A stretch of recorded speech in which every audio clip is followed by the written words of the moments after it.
You good? This is your dumbbell leg routine. First set of 3 is going to be a quad focus. We're going to start with split squat, shoulders back, chest up, lowering down, focusing onto that knee extension coming up. Inhale down, exhale up. Go as deep as you feel comfortable with. Doesn't have to touch the knee all the way down. You can also get that kickstand leg, that back leg in a little bit closer if you want to. It's just going to get a little bit more knee extension. Your knee might go over your toes a little bit then, which is completely fine as long as you don't have any pre-existing knee injuries. If you find that any of this quad focus stuff puts stress there, you can stay up a little bit higher in your squat. It should be fine.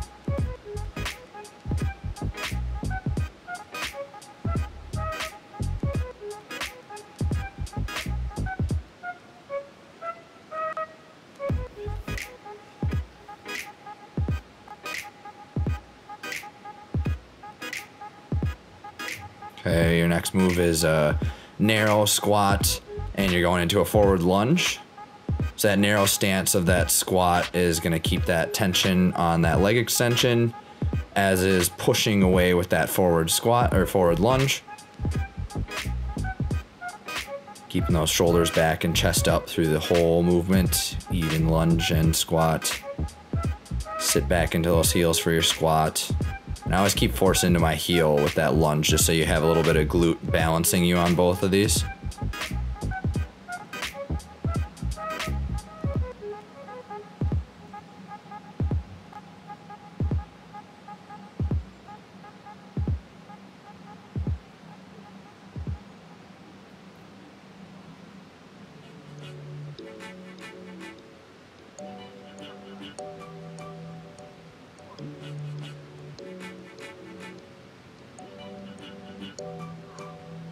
Next movement is going to be a calf raise. And I'm just keeping my dumbbells right at shoulder height. You can even rest them on your shoulders if you want to. Try and go up, smooth and controlled. I always like to try and think up, up, down, down. Maybe come up a little bit harder and try and just squeeze and balance on those toes briefly to get that calf contraction. If you want it a little bit harder, you can have hands up overhead. A little bit easier would be just hands by your sides. Okay, we're going into your hamstring glute circuit. So I call this a split deadlift, similar to a split squat, except for you're gonna be pushing your hips back and not bending that knee.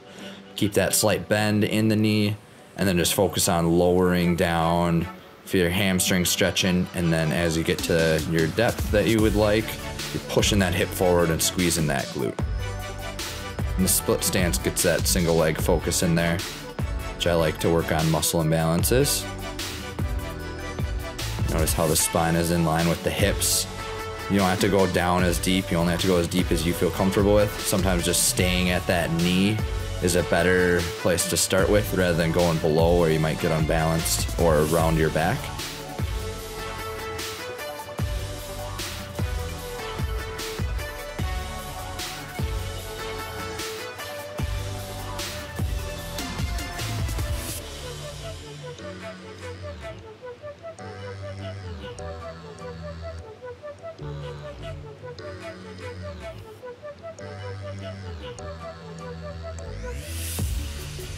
Your next movement is going to be a lateral lunge. You're stepping out to the side and coming back in. So keeping that same position as the deadlift, which is pushing that hip back over that heel.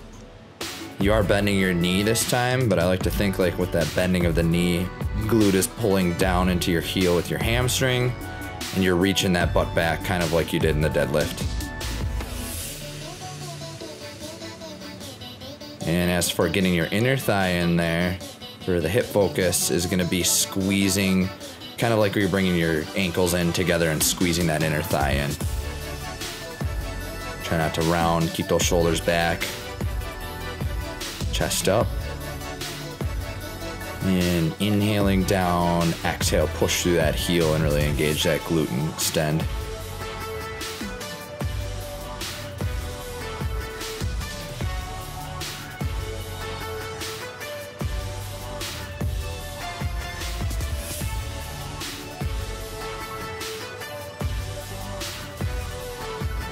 Okay, we got a deadlift and a negative squat here. So for that negative, it's a 3 seconds down.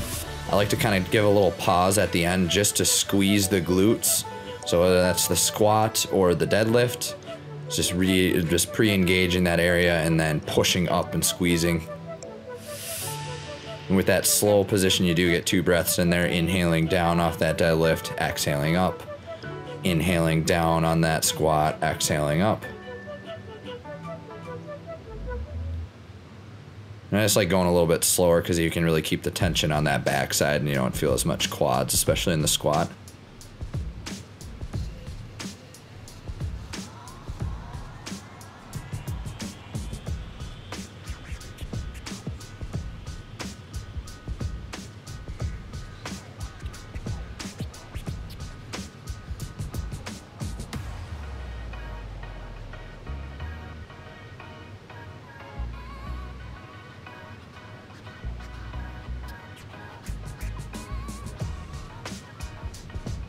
And we're going into your cardio routine. So I call this a side step squat. Basically you start in a narrow stance and then you step out wide, and kind of similar to that lateral lunge, except for you are just squatting and not pushing those hips back as much as a deadlift. Just focus on a big wide sumo squat or wide stance squat. That side to side kind of starts to get that heart rate up. Okay, your next movement is a side step squat, or a clock squat, or lunge, excuse me. So you're stepping forward, side, and back. And that can be kind of thought as 12 o'clock, 3 o'clock, depending on the side you're on, and then 6 o'clock. And again, with these lunges, you only have to go as deep as you feel comfortable with.